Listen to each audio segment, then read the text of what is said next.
Before many public events in Canada, including plays and other performances, organizers make a formal statement acknowledging the historical and enduring relationship of Indigenous people to the land where the event is taking place. Over the next month, audiences in the provincial capital will experience that in a whole new way, as playwright and actor Cliff Cardinal interrogates the practices in his new one-man show. It's called The Land Acknowledgement, or As You Like It. And Cliff Cardinal joins us now here in the studio. Great to meet you. Hi, thanks, Steve. Thanks for having me. It's lovely to have you here. Shall we play a little clip of the play before we get started? Let's take a look. What'd you get? We'll let you know. Sheldon, if you would, let's roll it. They asked me to do the land acknowledgement today. I hate land acknowledgements. I find them so goddamn patronizing. You want me to come up here with my feathers and my beads, bless your little event, tell you you're woke?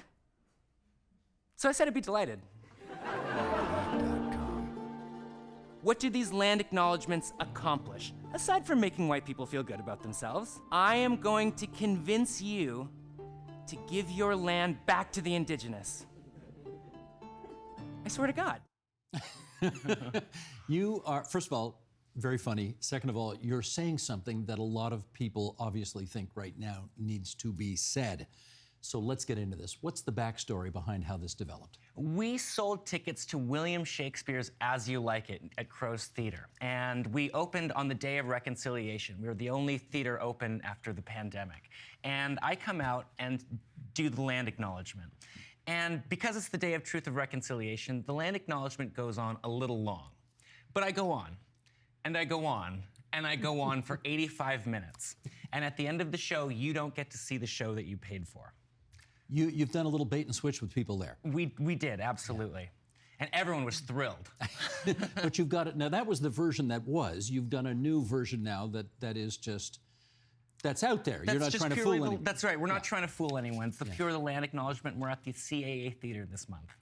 Now, when you did it the old way, and people realized, oh, okay, I get it. I'm not here to see Shakespeare. This is actually what it's about. What was the reaction? They cheered and applauded. Also, they sent nasty letters and protested in the theater. They yelled at me and stormed out. We had a real acknowledgement of the territory that we're on. What'd you make of that reaction? It always helped the show, because any controversy, people come together and they go, wow, either I feel that way and I'm not going to see that show, or I don't feel that way and I'm going to go down and see it. So anytime anyone complained, it always made the show stronger, because we're on a very conflicted land, and to not acknowledge that conflict really makes it tense. But I guess now, I mean, you can only sort of hold that secret for so long. So now you just, now you've just come right out and said, here's what the show's about, and we think you ought to see it. Absolutely. Yeah. Okay. Back to the clip we just played a second ago. Tell us more about what it is about the sort of practice of going through the land acknowledgement that just does not sit well with you. I think it's just wild that someone who has no connection with the Indigenous community whatsoever can stand up, say a few words, and then accept this applause as if they're John Trudell, who just made a speech. And I think that a land acknowledgement, or to pledge some sort of allegiance with an Indigenous community, you should at least have some sort of footing within that community. You know, people mean well, though, when they applaud after hearing the end of it. What does mean well mean? It means they hear it and they think, yes, that resonates with me and I wish I could do something about it, but I can't, but I want to show my support. Mean well means nothing to me, Steve. I mean, they say that for residential schools, the road to hell is paved in good intentions, but it's the road to hell. What would you rather see in its place? Well, it's not that I have any better suggestions. I mean, I'm still up here giving a land acknowledgement at the Mirvish Theatre. In fact, if I had any ideas, believe me, I wouldn't be doing a comedy show. I wouldn't hold back on you. Are there people who think this is serious and you shouldn't be having any fun with it? Because you are having, I mean, you're making a bigger point, but you're doing it in a very amusing way. Yeah, it's a theater show, so we're trying to, I'm trying to make you smile and make you laugh, win your money, and have you come back next time. But are there people who find that inconsistent or inappropriate given the subject matter? We try to take care of our audience, but I don't think that anyone wants to come in and be soft-pedaled the truth. We're trying to have a relationship. If to maybe not to have a relationship with the entire Indigenous community, but have a relationship with me, and one that's based on honesty. Because I'm done shutting up around here. What does that mean? To be an Indigenous person means to be lied to. It means to be living in a world that didn't expect us. Steve, I'm supposed to be dead right now. And we're still here. And so since we're still here, we owe it to ourselves to have a laugh and to bring people together and to make the best out of this thing. You say you should be dead by now because you have been the victim of genocide. Because, well, the word victim is a bit ridiculous. But absolutely, this country perpetrated a genocide on Indigenous people, and they failed. And so we're here to laugh at them. And when you say this country, you don't mean everybody, obviously, but what do you mean? Well, no. I mean, any time that you put up the flag that says Canada, or a papal collar that says the church, you're talking about a colonialist enterprise who set about to kill Indigenous people. And after people see the show, what do you want them to sort of take away? Like, do you want them to do anything? I want them to take away less money. Because it's just more honest. I mean, I don't have anything to teach anyone. I don't know anything. And I think if I did have an agenda for what I have to say, people would be on to me.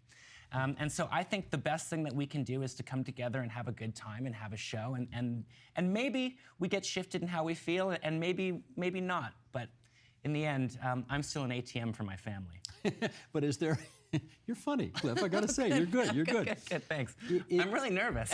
It doesn't show. You're doing beautifully. Is there? I wonder, though, if there's a sense at the end of the day that you are actually, in your humorous way, trying to convince people to go to their politicians and say, you know what, these land acknowledgements really are kind of ridiculous, and maybe what we ought to do is actually what we say we want to do, which is to give some land back. Go ahead and preach, Steve. I like it. I don't have these kinds of ideas, because if I really thought about something that we should do, like, what if I made things worse? What if my ideas made things worse? So absolutely, if people have ideas, people are a lot smarter than me out there. But if maybe we get the conversation going, maybe someone else will have some idea and throw it in, and we'll be better off. Did you ever see the show Working Moms on CBC? Oh yeah, I saw a little bit of it. I really like it. It's Catherine Reitman show, and there's a scene in the show where somebody gets up to do a land acknowledgement, right? Yeah, that's and right. then somebody in the audience asks a question. Can we not do better than this? Should we not actually be giving the land back? And the person who gave the land acknowledgement, of course, is stuck, doesn't know what to do. That was a funny moment as well. This is becoming an issue, I guess, in more places, right? Because non-Indigenous people are coming to a conclusion that while this is a sweet thing to do, it may not actually be accomplishing very much. Is that fair to say? That's fair to say. Though the one good thing about it is that by raising these issues and by having these conflicts, I'm here. And there's precedent for a lot more of my friends who are Indigenous artists. And so we're able to get into conversations that we might not have been in otherwise. Right. Can I ask you some questions now? You, the actor. Sure. Okay. How many shows a week are you doing? 8. 8 shows a week. 8 shows. So standard Broadway fare, 8 shows a week. That's right, Broadway. So there are some days, well, look at, you're in showbiz. Are there some, a couple days a week you're doing 2 shows a day? Yeah. In which case, how do you not get laryngitis when you are doing a one-man show on a fairly heavy topic, and the show's 90 minutes long, and it's only you? How do you not lose your voice? Yeah, there he is. He's still being funny. Still being funny. All right. Drink lots of water. Is that the secret? And rest, I guess. I've never done 8 shows a week in a big theater before, so it's going to be quite an experience for all of us. And how long's the run? It's 2 weeks. 2 weeks, but by the end of it, you're going to be talking like this by the end of it. Thanks for the tip, Steve. I'm just letting you know. I appreciate it. From one show business hack to another. You got that right. What happens when you haven't got a co-actor on stage with you to feed you a line if you forget a line? Mm-hmm. What do you do when that happens? I asked the audience, what was I saying? Seriously? Yeah, there's a little bit of room for people to say something, because the more community is involved. A great story shouldn't shut everybody down.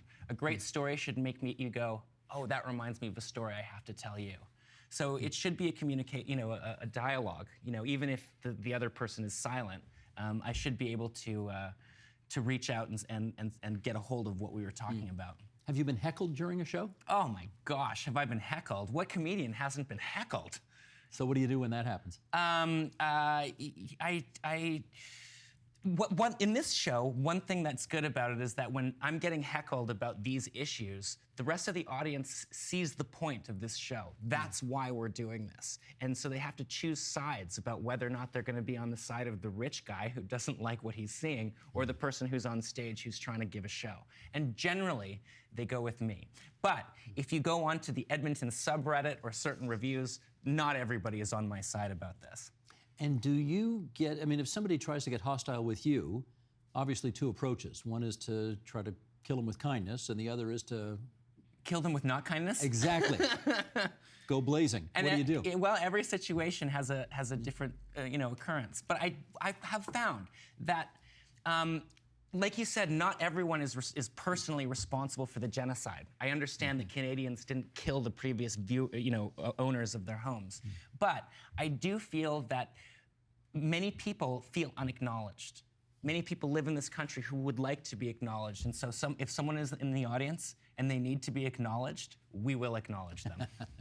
Okay. I don't know if you like this or you don't like this, so I'm gonna Already I like it. I'm gonna walk up to this line delicately because your mom is Tantu Cardinal. Sweet Tantu, yeah. Yes, she is. And I remember seeing her in Dances with Wolves. I don't know how many years ago that is. It might be 40 years ago already. Yeah. Or not quite 40. No. It would have been about 35, yeah, something okay. like that. 35 years ago, and north of 60. And anyway, she's she's one of our iconic actors in this country. And that's your mom. So what have you learned from her about the business you're in? I've learned that it's tough to be an Indigenous actor, to feed a family and to keep yourself doing work that's important to you. And so anytime I do get up in front of an audience and on stage or anywhere, it's a real honor. And so that anyone who hears my name and it becomes part of the fabric of our lives, or of all the people who've been on this stage, it means the world to me. So I want to thank you very much for having me.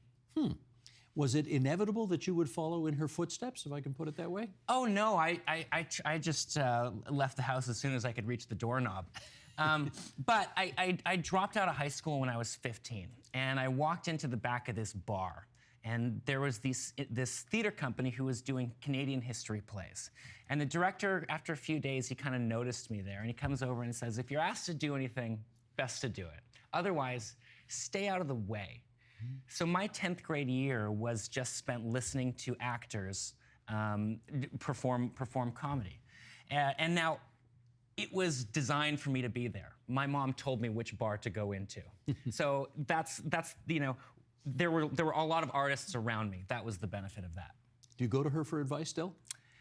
Well,